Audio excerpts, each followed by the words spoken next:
Welcome to our class today with Mike Straub and Ben Gillespie. We're here today with the Valley Organic Growers Association and the Learning Council to talk about making hay out here in the North Fork Valley in Delta County. So thanks, Mike and Ben, for being with us. Do you want to give a brief introduction of yourselves? Sure. Thanks, Emily. I'm Ben Gillespie of The Living Farm. I'm a fourth generation farmer. My grandpa started doing hay. Actually, my great grandpa started doing hay back in the 40s. Back with a horse and a sickle and pitching hay by hand into the wagon and loafing it into the shed. So we've come a long way since then, and we're happy to share what we know. Yeah, that's great. A lot of experience. I have farming relatives, but I didn't personally get involved till when I was younger in the wheat fields in Central California, then up in Eastern Washington later on. And so I don't know. It's kind of the swath or it's kind of similar. We did lentils up there, and I started about 30 years ago here with a little tractor and a sickle bar and figuring it out one step at a time. So from there, it just trading up equipment, learning and growing little by little, and not being afraid to ask questions. Right? Yeah. And not being afraid to make mistakes. So yeah, that's kind of how it's going. Well, thanks so much for being here with us today. And maybe if we could just start with some basic things about haying, what types of hay are good to grow around here, and what someone should do on a field that they don't know what to do with. And Okay. A lot of hay grown around here is actually not native to this area. It's a pasture blend with usually consists of fescue, brome, and orchard grass. There's also legumes mixed into it, like clover and some alfalfa is mixed into the pasture feed. And there are some people that actually grow just straight alfalfa hay. And usually that's grown for a higher protein feed for the animals. The animals do like it better, actually. But the protein content's a lot better in alfalfa. So if someone was interested in growing a new crop, or they have a bad pasture that they want to reseed or anything like that, grass does not produce well its first year. So you plant it in spring. If you expect to have grass by July, you're not going to have grass. It's just going to be this little bitty short thing, and it'll hardly even turn the field green. So what Mike and I like to do is we put what we call a cover crop or a nurse crop on top of that grass so that we have some kind of crop the first year. And real simple, you take the seed drill or even a broadcast seeder. You put the seed on freshly tilled ground. We like to use oats as our nurse crop a lot of times. I'll even use field grain, wheat, barley, triticale, as a nurse crop. And what that does is the nurse crop will grow faster than the grass because it's an annual. And it will shade the ground so that the grass doesn't burn up from the heat right away, and also helps the ground retain moisture so that grass has a chance to grow underneath it. So after the first year that you harvest that nurse crop, the grass is still underneath there. It goes through the winter, it comes back, and then that following summer you can have a new grass crop. I'm just in the midst of reseeding or replanting a field, and I'm still what you might call old school: the plow, the disc. Some people with the no-till, but in my mind, at this point, a reseeded field, depending on what you're going to put, if you want to keep just straight pure alfalfa, you still might get 5 to 7 to 8 years, then the grass then it becomes a mix. The grass will fill in. So it's not like tilling the ground every winter and leaving it bare. I do like to plow it in the winter and let it sit. But usually it's covered in snow, and then earlier in the spring, and start disking it and get it planted in the spring. So it's not really sitting all summer in the sun. Uh, so so that's a debatable thing. I mean to get a no-till drill and all, that's kind of expensive, but also so it's, when you add up a plow and a land plane and a disc and all that, but I have that. So and I find personally, I don't know if you see that, but a new field, even doing it that way, it's more robust. It just fills in stronger and thicker. You get more yield, as far as the microbiome being upset. It still seems like the product. I don't see it. I can't visually see a detrimental thing over that long of a period of time. Well, especially when you're going from like hay field and it's like I want to change that into an alfalfa field. You can't just go in there with a no-till drill and plant alfalfa. Yeah. The grass is just going to choke it out. So Yeah. that's where the tilling Yeah. comes in handy, because you're literally taking that grass crop, you're turning it upside down, and then you're leveling it out, and then you're planting your alfalfa seed. So that foliage is still in there. Right, and it's just like composting all winter. It's upside down, so it'll kill it. That's what you're trying to do. You're trying to kill the grass. You Yeah, are. right, Yes. yeah. Yep. And even I've come to discover that plowing in the spring is easier to kill the grass, because you can dry it up, because you got the root upside down. Yeah. In the wintertime, sometimes the grass will reestablish itself. Yeah, it'll still be growing in the spring. Yep. You can see it's still But growing. I've done both. Yeah, I've plowed in the fall and I've plowed Yeah. in the spring. yeah, Spring Good. plowing, for me, I found is easier to irrigate. yeah. Spring plowing. But as far as harvesting goes, you said you used to use a sickle bar. Yeah, it started with sickle bar. How big? Oh, just a little 6-footer, and then maybe, small. Yeah? 5-6 feet. Shoot, that's terribly slow. Oh yeah, I remember taking 16 hours doing this field behind here, and with the swather or whatever, I could do it in 2 or 3. Yeah. It took all day, all day, just to make those Mhm. turns, and you got to back up and not plug it up when you turn, and it was. So for those who don't know, a sickle bar is literally just a 6-foot wide bar. It's not very thick this way, but it's just long.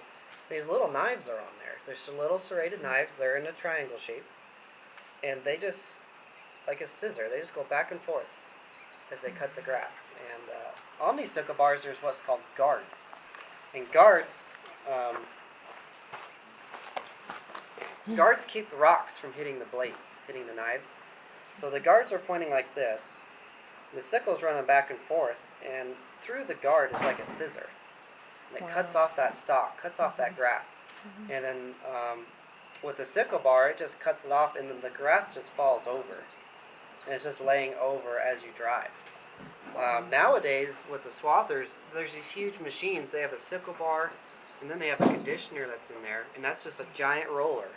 And what it's supposed to do is crimp that grass so that it breaks up the stems, so it will exhaust the moisture sooner. I guess you found a sickle bar. These are old sickle. This is sort of, but like you were talking, Ben was saying, these will go back and forth really fast, and there's a guard on top of here that cuts it like your hair clippers, only in it. And you can see they're serrated, these edges, and that seems to cut it better. In the old school, they had some that were smooth, and you could grind them with a grinder. But the serrated ones, It's very hard steel. yeah. Very hard. And they used to use rivets here. You had to pound them out and grind them, but now they have a bolt system where it's a nut like this, and it's a lot faster and easier. So do people still use a sickle bar? Yes. Uh-huh. Yeah, people do. Mostly because of money. Uh-huh. They can't afford a swather. I mean, a brand new swather is $100,000. So back to the sickle bar. It would just lay the hay flat on the ground, Uh-huh. and And so you would have to have a rake, a giant hay rake, to compile all this hay into a nice row so that you can come by with the baler. The baler would pick it up. It has a huge wheel on it with teeth that would pick it up off the ground and into the bale chamber, which then you can make your bale of hay. And this is a square baler. I mean, round balers are different, which I don't have a round baler, so I don't know really how they work. They're neat though. Yeah, and I still use a rake today. I find that with the type of swather I have, I can get about an 8-foot, 9-foot row flat out instead of in a pile, and it seems to me it dries faster, and then I can rake 2 of those into one row, and I save sometimes 2 days and sometimes a day of drying time, and a lot of times that's critical in we're always up against, no matter when you cut the hay, it's 10 minutes away from rating. Whenever you're ready to bale, it's 10 minutes, you know, you could set your watch. So for some reason, that 1 or 2 days, it really helps for me. So we're pretty lucky here in the North Fork Valley that we have a lot of sunny days, but it does happen that hay can get rained on. So would you want to talk about, maybe people don't know, what happens to the hay if it gets rained on and what stage, if it gets rained on when the bales are out there, or if it gets rained on when it's lying flat? What does that do to the quality of the hay? Go ahead. Well, you can address the quality, I'll address. Oh, sure. For me, if I see it's going to rain and I had the choice of not raking it out thin or in a row, or baling it and going through the rain, I would rather not bale it, because it'll dry in the row again a lot easier. Once a bale gets saturated, it really takes a long time, and rolling them, and it's really hard to dry out a bale if you get a long rain. So when I see it coming, you just stop baling, you know, and try to pick up. We focus on getting everything off the field that's been baled, and we don't bale anymore. Climate change thing, we used to be able to set our watch by seeing the 1 o'clock, 11 o'clock, you'd see the thunderheads come up over here, you'd hear them about 1 o'clock, and then they'd go into Paonia, you know, and now, the only time it would get me if it came out of over here. If I saw it here, I just can go on my business, because I know it would miss me. But now it's unpredictable, you know, you can't set your watch by it anymore. Yeah. So, I guess you could talk about the quality. So, you know, it really depends on when it rains as to how the quality of the hay will be, and also how you take care of the wet hay. Moisture content in your hay is huge. It's the number one thing to look out for when you bale. So getting that moisture out is very critical, because too much moisture, your hay could potentially spontaneous combust in your haystack. If it's too wet, it'll compost, get super hot, and then ignite. If it's a fresh cut field, you cut the field, an hour later it rains, great, you just rake it like normal, because the moisture is already still there. If you cut it the day after it rains, well, the top needs to dry first, and then you rake it, and then you need to just keep an eye on it to see if it's going to be dry enough. The worst part for it to rain is when you're baling it, because you've already raked it, so you know it's already in this pile, and you really can't spread it apart again. So the worst time for it to rain is definitely when you're baling. What you can do is, if it rained on your row, you can just literally just turn it half over to dry the bottom side when it rains. But for the most part, if you only get one rain, it really doesn't affect the quality. It's when you get a thunderstorm every day for a week is when your hay is actually basically trash. It starts turning almost black. It will turn black. It's composting. Yeah, and there's been, in the last few years, there's been a few barns burned down fairly near to us from the wet hay, you know. But it's real. You can even get a wet lump in it sometimes, you know. and you can put your hand in there, and it is really really hot. You know, Yep, and that's literally just a clump of grass Just that, one little- like, maybe it balled up when you were cutting, and it's really dense, really tight, so it never dried. And yeah, you get it packed into that bale, and it can get really hot. yeah. So you imagine like 10 totally wet bales, how much heat that would put out. You know. So mold is the first concern, kind of, but beyond mold, it could catch on fire Yeah, if it's too wet. Yeah. yeah, mold is definitely the first sign Uh-huh. that it was wet. And then composting and combusting is the worst. And as far as the protein content and the quality content, it's not. From what I understand, it's not all that much. You know, people. I don't want any hay if it's been rained on at all. But I mean, it's not. It depends, like you're saying, if it's a week of rain, it's That- definitely it's going to be done. the quality. But if you get trashy. one rain, the brightness, the greenness will be a little on the gray side. But you know, it's still good hay. As long as it dries and there's no mold, Yeah, because mold is not good. right. No, it's not good for the animals to mold. Not even cows, huh? I mean, they'll eat it, Yeah. but yeah, it's not the best. So around here, we usually get 3 cuttings. Do you want to talk about the difference in the cuttings? Sure, First, second, and third Yeah, cutting? yeah. sure. Mike likes to start early. Yeah, I right now I have the weevils. There's a little, it's like a little worm It's a caterpillar, caterpillar. Yeah, tiny little caterpillar. and you can see it's the leaves will start looking lacy and gray, and they'll they'll shrink.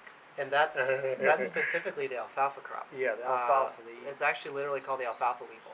Yeah, And they're little caterpillars that eat the leaves. yeah, And they only come in spring. yeah. And so by being organic, the best thing I found is just cut early and start your second one, and that they don't come back second or third cutting. It's just that first. But at some point, the longer you wait, the less you'll get. They'll eat it faster than it'll grow. So I'm probably looking at next week. Okay. Yeah, Yeah, I'm gonna be cutting hay. I'm gonna be cutting hay soon too. yeah, So the alfalfa crop, we generally do get 3 crops a year from alfalfa. The first one being late May, early June. Second one being late July, 1st of August, and then the last one being late September, mid-September for alfalfa. That third cutting alfalfa, though, I found is very lush. yeah. It gets, Well, the days are getting shorter. The days are getting a lot colder, and it doesn't grow, and it doesn't dry very fast. no, It's hard really to dry it real out. hard to dry. It really is hard to dry. Yep. That's Um, why I like lay it out. laying it out. Yeah, Well, I just got one of those nice rakes, yeah. so I might start laying mine out Yeah, too. yeah. You'll see the quality of the hay don't get wet lumps. It Mhm. dries even. You Yeah, know? that'd be- 'Cause otherwise, the weight of the hay, especially if you have any clover in there, you know, it seals the air off of it, and it just takes forever to dry. Especially clover. Yeah, Clover's really hard to dry. Yeah. Clover, it's called red mammoth clover. I'm sure you've seen it out in the hay fields. It has that nice red blossom on it like this. It will not dry without like another plant. Does that make sense? It's so lush and so green. It takes a stemmier plant to help it dry. Like a grass. Gra- Okay. Grass, or we put alfalfa with it, because it will not dry, and it does turn a little brown yeah, actually. yeah. Because it's so moist and sugary. But as far as grass cuttings, I only typically get 2 cuttings Yeah, of quality grass. yeah, The first one being 1st of June, midweek June, and then the second one being in August. Takes a long time for that second cutting to grow. I'm actually going to cut some grass next week. I'm going to cut it before it heads out. See what it does. Well, mostly I have is mixed grass alfalfa, and I start with straight alfalfa, but over time, like we were saying, you know, it comes seed blows, it comes down the ditch, grass takes over, grass wins over everything eventually, you know. Yeah. So a lot of my customers are goat or cow or goat people that want that alfalfa, and like you say, it just seems like, yeah, the leaves get bigger and nicer third cutting. They just first cutting, well, smells a buzz. Is Yeah, the bugs eat it. buzz. Yeah, and then second, it's nice. Third is just even richer. Yeah, that third cutting is super rich. Yeah. Like has more protein. Well, and less grass, Yeah. because yeah. the grass does better on the first cutting. Right. The heat too. The alfalfa tends to like 80 above. It shoots up, and the grass just kind of stalls out in the 90, 100. Grass just quits, and that's alfalfa loves that. So there's first cutting looks like a grass field. Second and third cutting it'll look like an alfalfa field out here. Yeah. Yeah. So maybe Mike, you know this from your customers, and Ben, you know from farming. What types of animals like to eat what kinds of hay? Like if you had a horse, what type of hay would it want, or goats or cows? Like the cutting or alfalfa, grass. From my experience, cows, they will eat anything. They especially love alfalfa, but we usually save the alfalfa for the sheep. The sheep do a lot better on it. Horses, that's a touchy subject, really, because horses will eat anything. They love it all. But horses' digestion is not really made for high nutrition feed, and this is where I might get in trouble. But I will feed them almost the poorest quality grass I have, because it will not affect their digestion negatively. They won't founder. They won't founder, exactly.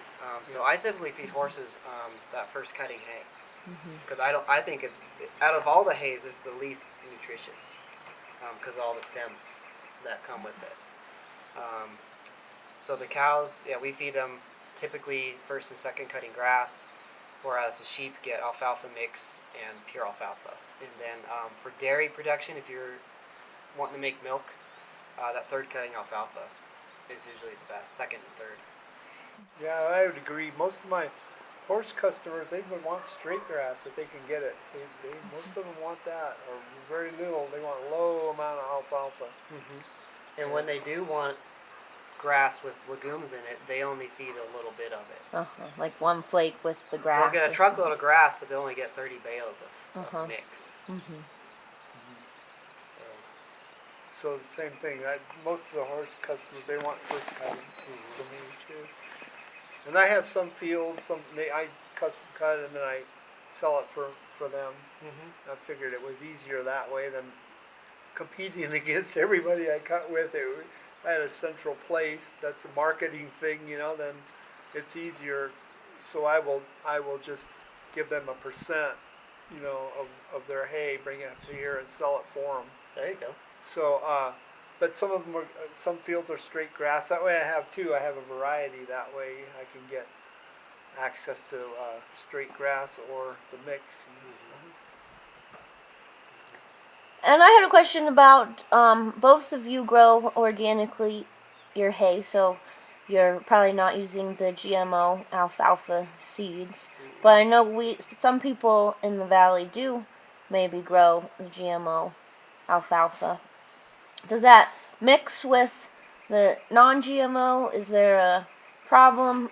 Anything you guys see with the difference in the alfalfa, the GMO alfalfa that you might see around town? Or Since you never let your alfalfa go to seed, even if it is cross-pollinated, the plant you planted is still always and ever will be the mother plant. So I really don't see the crossing between the GMOs and the non-GMOs to be a problem in that aspect. So I don't think there's an effect at all with that. Yeah, and I haven't had any close neighbor. One neighbor was gonna plant some Roundup Ready, and I kind of talked him out of it. So I didn't have to I was thankful I didn't see the effects, But, The one thing I'd be nervous about my neighbor growing Roundup Ready alfalfa is him out there spraying Roundup. yeah, That would be more of a right, concern. Exactly. Yeah. Yep. That's what I was telling him. And I don't have any neighbors that do that. Yeah, there's a vineyard just in his wind path, so to speak, in the day, the wind, as he comes out of the west, and they would have been affected, and I was trying to explain drift to him, so... So the GMO alfalfa needs Roundup to grow, so yes, then it would affect the neighbors and neighboring farms with the Roundup. Well, it doesn't necessarily need Roundup. but that's the only way to get certified weed-free hay. Oh. So if you've seen the signs for Right. certified weed-free, they have to spray the weeds so that they get a pure product, so they're not taking noxious weeds up into the mountains. If you see these real pretty, perfect alfalfa fields with not a thing in it, but just perfect alfalfa, GMO. I would say that's not organic, you know. Yeah. That's weed-free GMO alfalfa. Some people say, well, that's the price you pay for it's a variety. You eat a salad, you put more than one thing in there. You know, horses do that too, the herbs and the... Well, yeah, I know my goats really love when the weeds get in the hay, like the plantain and the chicories and Yeah. Shoot, bindweed. all that stuff. Yeah, the Yeah. bindweed, they like love that. bindweed. They Yeah. love it. Yeah, they That's love it. goat people. Do you have any with, you know, they're looking for different like weeds, you know. Do you have willows? Do you have anything with lots of willows in it? They're like prime hay. Well, I'm glad to see that shift because it's hard to have perfect hay. Yeah. It really is. Yeah. And like I say, the animals prefer variety anyway. Yeah. Right. They want those dandelions. Yeah. They want those weeds in there. See if you only had romaine lettuce and no other, or one Yeah. other iceberg lettuce, and that's it, you know. Well, do we want to maybe take a walk around to see some of the equipment? Yeah. Yeah. Okay, so we'll just see the equipment. Thanks, guys, for Yeah, this sure. little session here. Yeah, this is the sickle bar right here. These teeth, and they cut the hay, and then these teeth come around, and they push the hay up into that roller, and that's spinning very fast, and it crimps the hay and helps it to dry and shoots it back to either a row or you can put a flap down where it'll drop straight down and be wide the whole width of that roller.